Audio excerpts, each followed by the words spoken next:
El Frente Amplio Progresista proponemos la modificación de la ley de estupefacientes como una de las propuestas de la juventud de este frente, de este interbloque, como una propuesta que ya tenemos en estado parlamentario y que venimos discutiendo, pero que pretendemos no solo seguir discutiendo, sino que realmente sea una ley.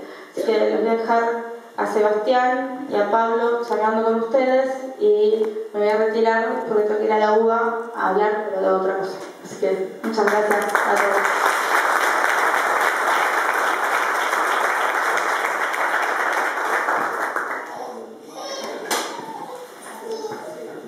Bueno, buenas noches, gracias a todos los que vinieron a escucharnos. A ver, Vicky hizo una muy buena descripción de por qué es necesario reformar la actual ley de drogas, técnicamente cómo hacerlo y cuál es la propuesta puntual. Mi intención es por ahí hacer algo más amplio, por ahí terminar en alguna de las cuestiones del proyecto que son más interesantes, pero hacer algo más amplio que nos permita entender un poco qué es lo que estamos discutiendo, por qué estamos hablando de penalizar la tenencia de drogas, más allá de las razones objetivas que expuso ella respecto al fracaso de la actual ley de drogas en Argentina. Tampoco me quiero mucho por las ramas porque creo que lo más interesante pueden llegar a ser las 2 o 3 preguntas que podamos hacer en poco tiempo, al menos que tengo yo. A ver, históricamente nosotros nos relacionamos con las drogas de un modo absolutamente distinto al que tenemos hoy de relacionarnos con ellas. Y con drogas me refiero a cualquier sustancia que nos metemos en el cuerpo, plantas, hierbas, comida, cualquier tipo de sustancia que pueda generarnos algún efecto en el cuerpo. Históricamente las usamos para hacer rituales, algunas tribus o varias tribus ancestrales en varios continentes. La hemos usado para curar enfermedades, las hemos usado...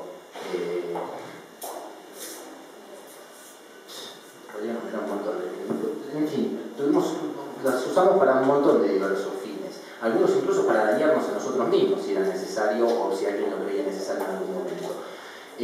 La cuestión es que nunca la relación nuestra, digo, de nosotros seres humanos con las drogas fue complicada o trajo problemas, salvo cuando hace 80 años a determinados individuos en determinado país se les ocurrió prohibirlas. Y ahora vamos a ver un poco por qué. Y con esto no quiero decir que nadie se haya muerto nunca. Evidentemente, el proceso de aprendizaje de la relación, por ejemplo, con una planta en medio de la selva, te implica que una vez la vas a comer y seguramente esa persona se murió y la generación siguiente aprendió que esa planta no había que consumirla, entonces iban a consumir otras. De la misma forma, por ahí se pasaban con la dosis, iban aprendiendo de qué forma debían hacer los preparados que hoy nosotros conocemos que lo saben usar a la perfección. Eso indudablemente debe haber llevado años. Indudablemente también en un montón de ciudades, en un montón de épocas distintas, hubo personas que querían llevar el placer que producía el consumo de una sustancia a un nivel extremo o cotidiano y vivían de eso. Y para eso había fumaderos de opio en algunos lugares, para eso algunos se juntaban a fumar hashish. También, evidentemente, un montón de personas usaron las sustancias históricamente para producir o para producir, en general vinculados al mundo artístico, aunque también hay un montón de usos, incluso laborales, que exceden el mundo artístico, pero el alcohol, por ejemplo, digo, ¿en cuánta literatura aparece el alcohol? ¿O cuántos de los tipos que escribieron libros lo hicieron bajo los efectos del alcohol o eran consumidores consuetudinarios de alcohol? ¿Eso les traía un problema en su salud puntual? Sí, nadie dice que no es que el alcohol ahora trae problemas en la salud y antes no los traía. Evidentemente esos problemas con la poca información que había se trataban y quien elegía consumirlo lo hacía sabiendo los riesgos que se implicaba y como muchos se sometía a ellos, insisto, con el poco conocimiento que había entonces y con el mayor conocimiento que se fue dando de una época a esta parte. El problema fue que en un momento, para no hacerla muy larga, se empezó a ver un negocio en torno a la producción de determinadas sustancias que al generar placer, expandir la conciencia y algunos otros fines recreativos o lúdicos para la sociedad moderna, hacían de eso un consumo bastante más masivo que se hacía a la hora de ir a la herboristería a comprar un preparado o a la hora de ir posteriormente a la farmacia a buscar un remedio. básicamente para poder crear y monopolizar un negocio en torno a la producción, en torno al sistema de producción, comercio y consumo de esas sustancias, había que controlarlo desde la base. Había que controlar quiénes van a producir esas sustancias y cómo se van a comercializar para que puedan llegar al país de destino, en este caso puntualmente Estados Unidos, el mayor consumidor de cualquiera de las sustancias ilegales que se les ocurra a nivel mundial.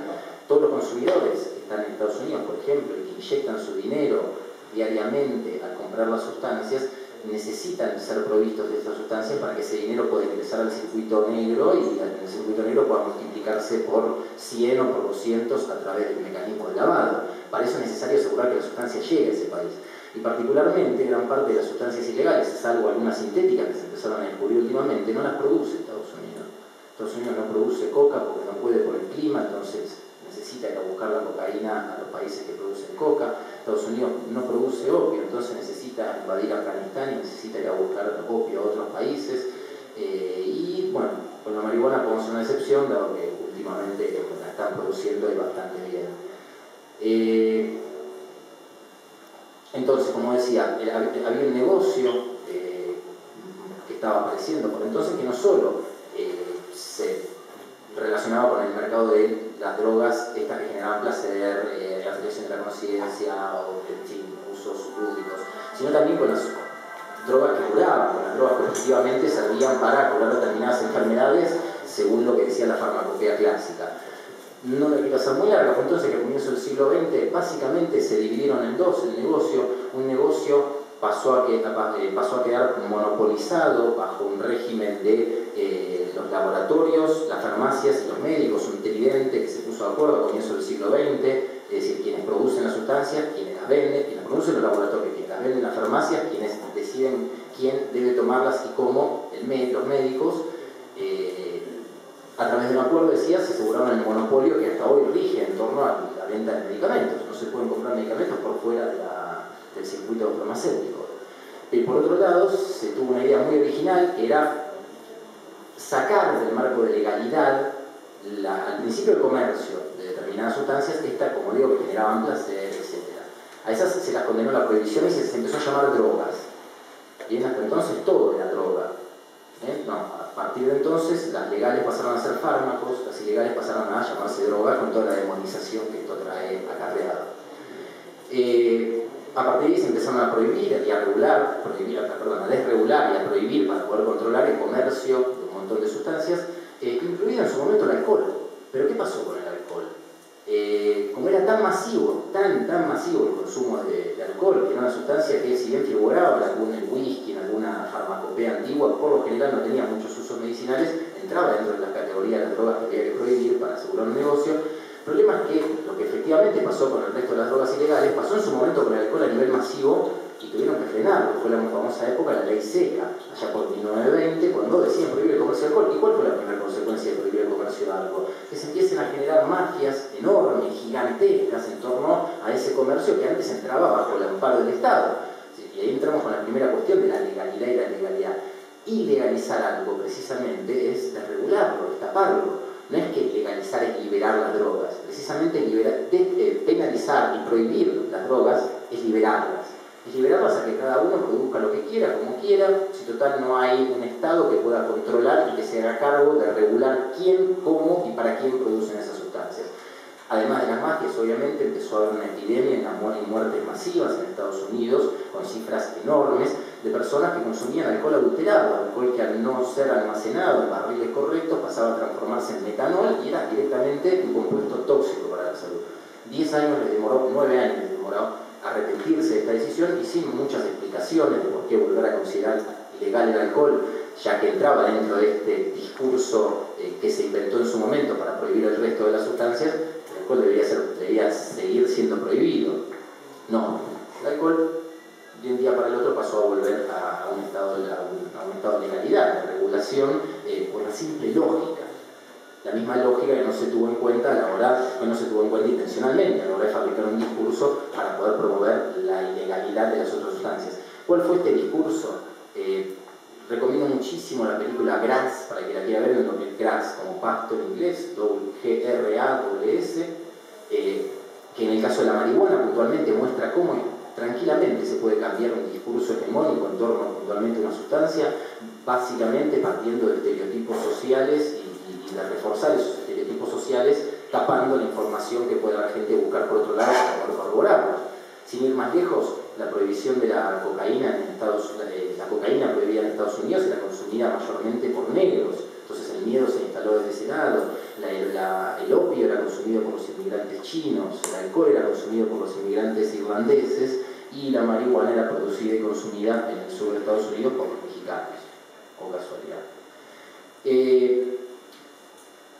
Pero no bastó en su momento, para hacer un resumen muy rápido, prohibir la comercio de esas sustancias, sino que el negocio paralelamente debía instalarse en la criminalización también del consumo de esas sustancias. ¿Por qué? Principalmente por una razón, porque si vos prohibís el consumo de algo, lo que generás es un deseo inconsciente en la gente de ir a querer consumir eso buscando diversos fines. Es decir, yo me quiero hacer mal, voy a consumir lo que está prohibido, o visto del otro lado, lo que está prohibido me genera un deseo. Psicológicamente, no me quiero meter en las razones psicológicas, Freud abunda un montón en el tema de cómo lo prohibido genera deseo.